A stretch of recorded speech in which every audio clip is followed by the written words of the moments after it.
Welcome to the UPSC book summary series.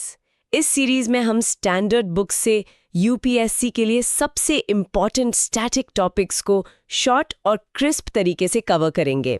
आप इसे काम करते हुए, वर्कआउट या जॉगिंग के दौरान भी सुन सकते हैं। You are watching civil 360, just plug in and stay UPSC ready.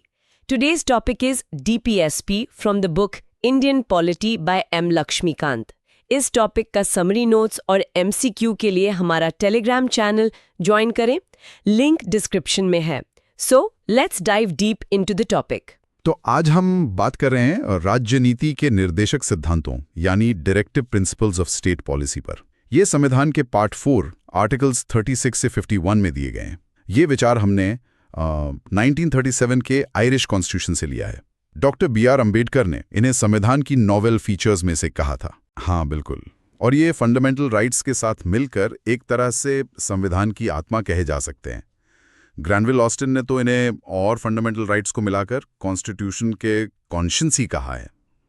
Basically ये सिद्धांत राज्य को नीतियां बनाते और कानून लागू करते समय ध्यान में रखने वाले आइडियल्स हैं। ये लेजिस्लेटिव, एग्जीक्यूटिव और एडमिनिस्ट्रेटिव मामलों में कॉन्स्टिट्यूशनल इंस्ट्रक्शंस हैं या रिकमेंडेशंस कह सकते हैं। और आर्टिकल 36 के अनुसार पार्ट 4 में स्टेट का वही अर्थ है जो पार्ट 3 मतलब फंडामेंटल राइट्स वाले पार्ट में है। अच्छा, ये 1935 के गवर्नमेंट ऑफ इंडिया एक्ट के इंस्ट्रूमेंट ऑफ इंस्ट्रक्शन से मिलते जुलते हैं ना? हाँ, काफी मिलते जुलते हैं। अंबेडकर जी के शब्दों में कहें तो ये लेजिस्लेचर और एग्जीक्यूटिव के लिए इंस्ट्रक्शंस ही हैं, बस नाम थोड़ा अलग है। इनका असल मकसद क्या है फिर? मतलब क्यों रखे गए ये? देखिए, इनका मकसद है प्रियम्बल में जो आइडियल्स दिए गए हैं, जस्टिस, लिबर्टी, इक्वालिटी और फ्रेटर्निटी, उन उच्च आदर्शों को पाना। ये कॉलोनियल दौर का जो पुलिस स्टेट था उसकी जगह एक वेलफेयर स्टेट मतलब एक कल्याणकारी राज्य की अवधारणा को साकार करते हैं। संक्षेप में कहें तो देश में इकोनॉमिक और सोशल डेमोक्रेसी स्थापित करना इनका मुख्य लक्ष्य है।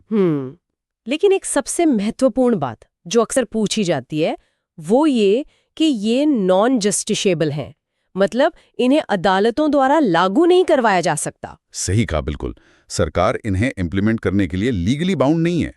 कोई कोर्ट नहीं जा सकता कि डीपीएसपी लागू करवाओ।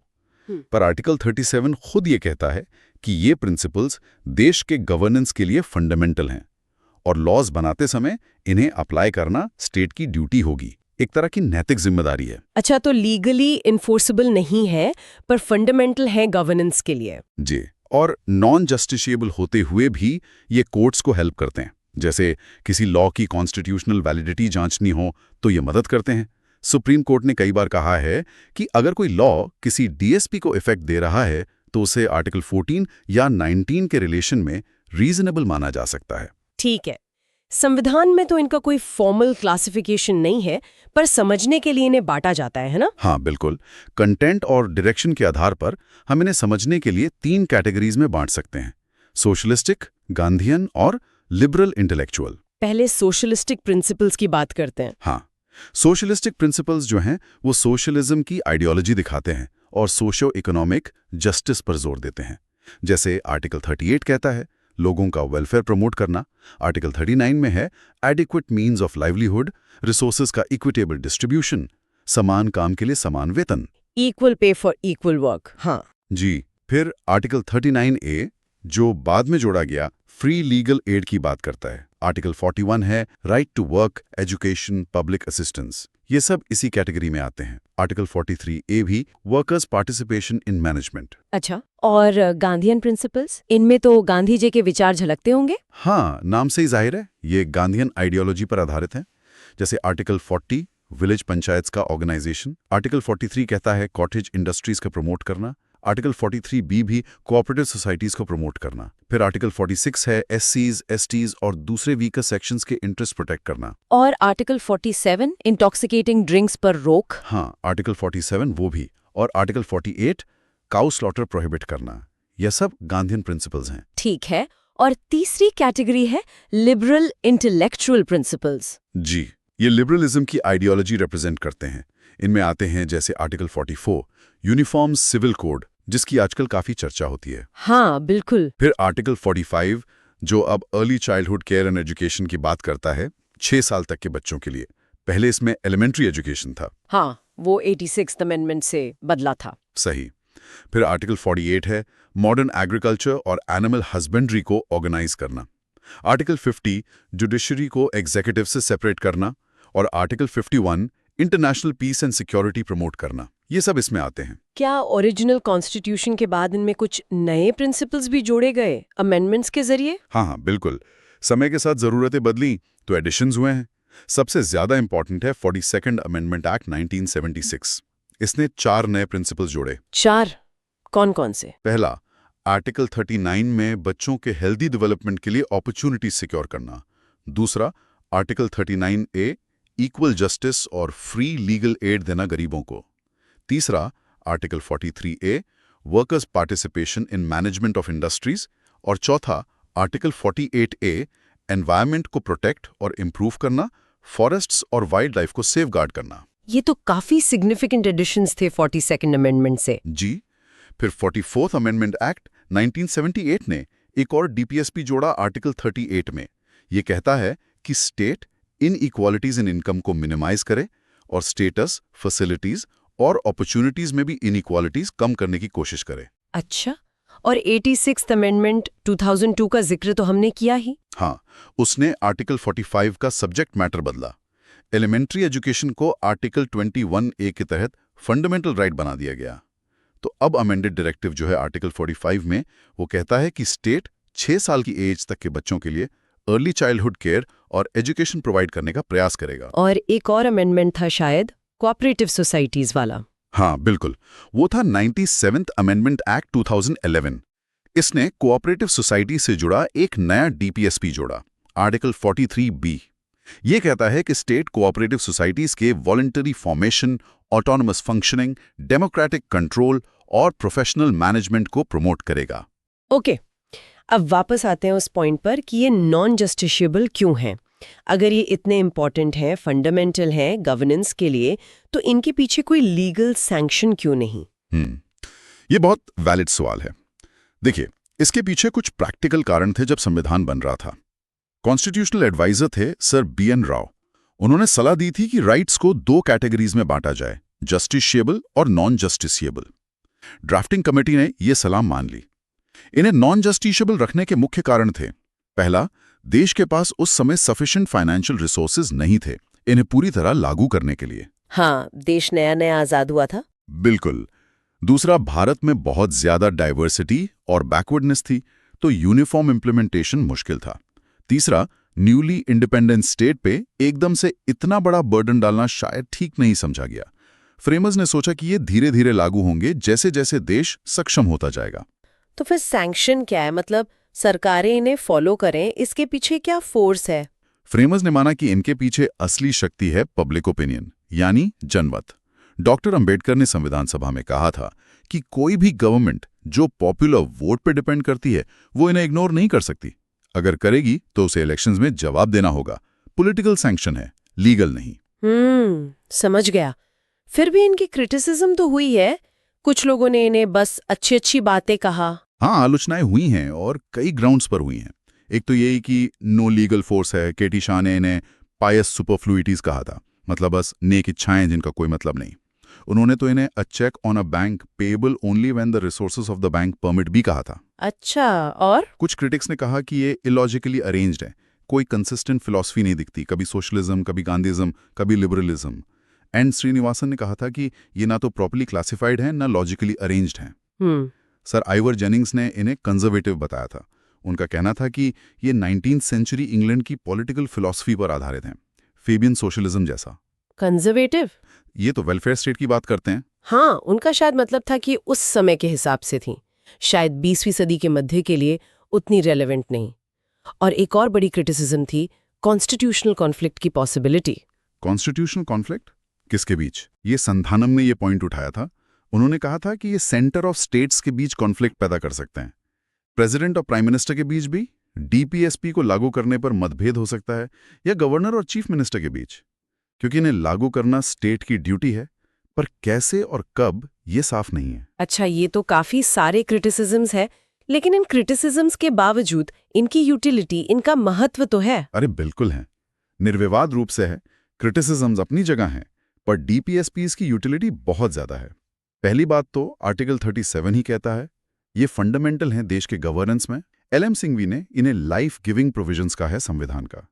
एमसी चागला जो चीफ जस्टिस रहे हैं, उन्होंने कहा था कि अगर इन सभी प्रिंसिपल्स को पूरी तरह इंप्लीमेंट कर दिया जाए तो हमारा देश हेवन ऑन अर्थ बन जाएगा। वाह! ये इकोनॉमिक डेमोक्रेसी का गोल सेट करते हैं जो पॉलिटिकल डेमोक्रेसी के लिए जरूरी है। ये कोर्ट्स के लिए गाइडिंग लाइट्स रहे हैं, जैसा हमने पहले डिस्कस किया।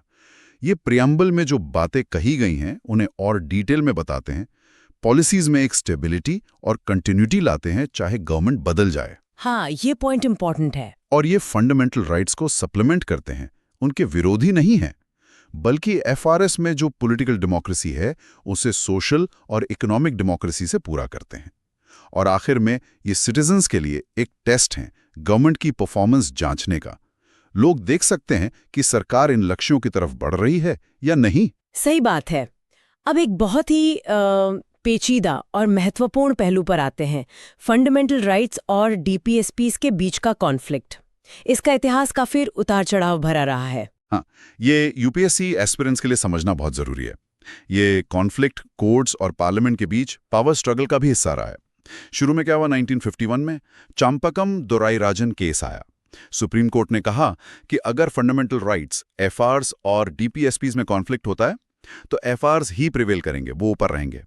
कोर्ट ने कहा कि डीपीएसपीज को एफआरस के सब्सिडरी मतलब सहायक बनकर रहना होगा, लेकिन कोर्ट ने यह भी कहा कि एफआरस को पार्लियामेंट अमेंड कर सकती है। अच्छा, तो पार्लियामेंट ने अमेंड किया? हाँ, पार्लियामेंट ने फर्स्ट अमेंडमेंट, फोर्थ अमेंडमेंट और 17th अमेंडमेंट 1964 से कुछ डायरेक्टिव्स को इंप्लीमेंट करने की कोशिश की, जिनसे एफआरस पर असर पड़ा। फिर आया लैंडमार्क गोलकनाथ केस 1967। इसमें सुप्रीम कोर्ट ने अपना पिछला स्टैंड बदल दिया और कहा कि पार्लियामेंट फंडामेंटल राइट्स को अब्रिज या टेक अवे नहीं कर सकती। मतलब एफआरस को आप डीएसपी लागू करने के लिए भी नहीं छीन सकते। ये तो बड़ा जजमेंट था। फिर पार्लियामेंट ने रिएक्ट किया होगा? जाहिर है, पार्लियामेंट ने इसके रिएक्शन में फोर्थ अमेंडमेंट एक्ट 1971 पास किया, जिसने कहा कि पार्लियामेंट को कॉन्स्टिट्यूशन के किसी भी पार्ट को, जिसमें फंडामेंटल राइट्स भी शामिल हैं, अमेंड करने की पावर है। और फिर 25th अमेंडमेंट एक्ट आया, जिसने आर्टिकल 31C इंसर्ट किया। ये बहुत इंपॉर्टेंट है। आर्टिकल 31C, इसमें क्या था? आर्टिकल 31C ने दो प्रोविजंस किए। पहला कि अगर कोई लॉ आर्टिकल 39B या C वाले डीएसपी को, जो रिसोर्सेज के कॉन्सेंट्रेशन को रोकने और इक्विटेबल डिस्ट्रीब्यूशन की बात करते हैं, इंप्लीमेंट करने के लिए बनाया गया है, तो उसे इस आधार पर वॉइड नहीं माना जाएगा कि वो आर्टिकल 14, 19 या 31 का वायलेशन करता है। और दूसरा प्रोविजन ये था कि ऐसे किसी भी लॉ को कोर्ट में चैलेंज नहीं किया जा सकेगा इस ग्राउंड पर कि वो इन पॉलिसीज को इफेक्ट नहीं देता। मतलब जुडिशियल रिव्यू को एक्सक्लूड करने की कोशिश की। अच्छा, तो इसने 39B और C को एफआरस पर प्रायोरिटी दे दी और जुडिशियल रिव्यू भी हटा दिया। हाँ, आर्टिकल्स 14, 19 और 31 पर प्रायोरिटी दी। फिर आया केशवानंदा भारती केस 1973। ये तो और भी लैंडमार्क केस है। हाँ, इसमें बेसिक स्ट्रक्चर डॉक्ट्रिन आया था। बिल्कुल। इस केस में सुप्रीम कोर्ट ने गोलकनाथ केस के जजमेंट को ओवररूल किया, 24th अमेंडमेंट को वैलिड ठहराया, लेकिन आर्टिकल 31C के सेकंड पार्ट को, जो जुडिशियल रिव्यू एक्सक्लूड करता था, अनकॉन्स्टिट्यूशनल डिक्लेयर कर दिया, क्योंकि जुडिशियल रिव्यू बेसिक स्ट्रक्चर का हिस्सा है। पर फर्स्ट पार्ट को, जो 39B और C को प्रायोरिटी देता था, आर्टिकल्स 14, 19, 31 पर वैलिड माना। तो स्थिति थोड़ी और कॉम्प्लेक्स हो गई। हाँ, इसके बाद 42nd अमेंडमेंट एक्ट 1976 आया इमरजेंसी के दौरान। इसने आर्टिकल 31C का स्कोप बहुत ज़्यादा बढ़ा दिया। इसने कहा कि सिर्फ 39B और C ही नहीं, बल्कि किसी भी डीएसपी को इंप्लीमेंट करने के लिए बनाए गए लॉ को आर्टिकल्स 14, 19 या 31 के वायलेशन के आधार पर चैलेंज नहीं किया जा सकेगा। इसने एक तरह से सभी डीएसपीज को इन 3 एफआरस पर सुप्रीमेसी दे दी। सभी डीएसपीज को? ये तो बहुत बड़ा चेंज था। हाँ, ये डीएसपीज को एफआरस पर प्राइमेसी देने की कोशिश थी। लेकिन फिर आया मिनर्वा मिल्स केस 1980। इस केस में सुप्रीम कोर्ट ने 42nd अमेंडमेंट द्वारा किए गए इस एक्सटेंशन को अनकॉन्स्टिट्यूशनल डिक्लेयर कर दिया। कोर्ट ने कहा कि इंडियन कॉन्स्टिट्यूशन फंडामेंटल राइट्स और डीएसपीज के बीच एक फाइन बैलेंस, एक हार्मनी पर आधारित है, और ये दोनों मिलकर संविधान का कोर बनाते हैं। अच्छा, तो वो बैलेंस ही की है। जी, कोर्ट ने कहा कि ये बैलेंस और हार्मनी संविधान के बेसिक स्ट्रक्चर का एसेंशियल फीचर है। पार्लियामेंट इस बैलेंस को बिगाड़ नहीं सकती। किसी एक को दूसरे पर एब्सोल्यूट सुप्रीमेसी देना, बेसिक स्ट्रक्चर को डिस्ट्रॉय करना होगा। तो फिर करंट पोजीशन क्या है संक्षेप में? Current position Minerva mills case के बाद ये है। 1. Fundamental rights enjoy supremacy over DPSPs, मतलब सामान्य स्थिति में एफआरस ऊपर हैं। 2. लेकिन इसका मतलब ये नहीं कि डीपीएसपीज इंप्लीमेंट ही नहीं किए जा सकते। पार्लियामेंट एफआरस को अमेंड कर सकती है डीपीएसपीज को इंप्लीमेंट करने के लिए। 3. पर यह अमेंडमेंट ऐसा नहीं होना चाहिए जो कॉन्स्टिट्यूशन के बेसिक स्ट्रक्चर को डैमेज या डिस्ट्रॉय करे। 4. हाँ, आर्टिकल 31C का वो प्रोविजन जो केशवानंदा भारती केस में अपहोल्ड किया गया था, वो अभी भी लागू है। यानी आर्टिकल 14 और 19 अभी भी उन लॉज के सबऑर्डिनेट माने जाते हैं जो आर्टिकल 39B और C को इंप्लीमेंट करने के लिए बनाए गए हों। आर्टिकल 31 तो 44th अमेंडमेंट 1978 से अबॉलिश हो ही गया था। तो एक संतुलन बनाने की कोशिश की गई है। एफआरस और डीपीएसपीस दोनों इंपॉर्टेंट हैं और उनके बीच हार्मनी ही बेसिक स्ट्रक्चर का पार्ट है। बिल्कुल सही, यही आज की स्थिति है। एक आखिरी सवाल इस टॉपिक पर। क्या पार्ट 4 के बाहर भी कॉन्स्टिट्यूशन में कहीं और डायरेक्टिव्स दिए गए हैं? हाँ, पार्ट 4 के अलावा भी कुछ और आर्टिकल्स हैं जिनमें डायरेक्टिव जैसी बातें हैं। इन्हें भी डीपीएसपीस की तरह ही नॉन जस्टिशिएबल माना जाता है, पर गवर्नेंस में इनका महत्व है। कौन से है वो? 3 मुख्य हैं।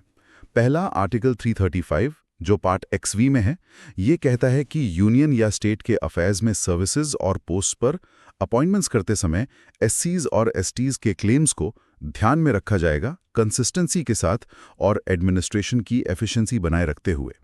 दूसरा आर्टिकल 350A, ये पार्ट XV में है, ये कहता है कि हर स्टेट और लोकल अथॉरिटी को लिंग्विस्टिक माइनॉरिटी ग्रुप्स के बच्चों को प्राइमरी स्टेज ऑफ एजुकेशन में मदर टंग में इंस्ट्रक्शन की एडिक्वेट फैसिलिटीज प्रोवाइड करने का प्रयास करना चाहिए। हाँ, ये इंपॉर्टेंट है। और तीसरा है आर्टिकल 351, ये भी पार्ट XV में है। ये यूनियन की ड्यूटी बताता है कि वो हिंदी लैंग्वेज के स्प्रेड को प्रमोट करे ताकि वो भारत के कॉम्पोजिट कल्चर के सभी एलिमेंट्स के लिए मीडियम ऑफ एक्सप्रेशन बन सके। अच्छा, तो ये भी डायरेक्टिव्स हैं, पर पार्ट 4 में नहीं है। जी, ये भी नॉन जस्टिशिएबल हैं, पर स्टेट से अपेक्षा की जाती है कि वो इन्हें भी ध्यान में रखें। जुडिशरी भी इन्हें इंपॉर्टेंस देती है। ठीक है, तो चलिए अब इसे समेटते हैं। हमने देखा कि directive principles of state policy भले ही कानूनी रूप से कोर्ट द्वारा लागू ना किए जा सकें, पर ये देश के शासन के लिए मौलिक हैं।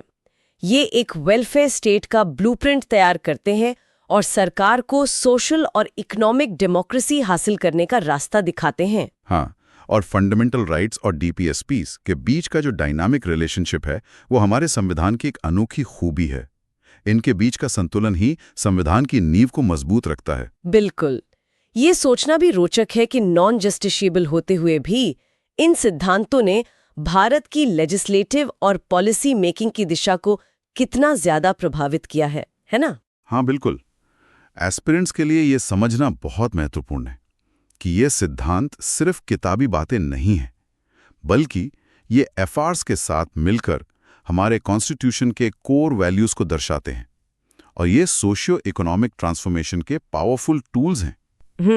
एक विचारणीय प्रश्न ये भी है कि क्या भविष्य में जैसे जैसे देश विकसित हो रहा है, इनमें से कुछ और प्रिंसिपल्स को जस्टिशिएबल बनाया जा सकता है?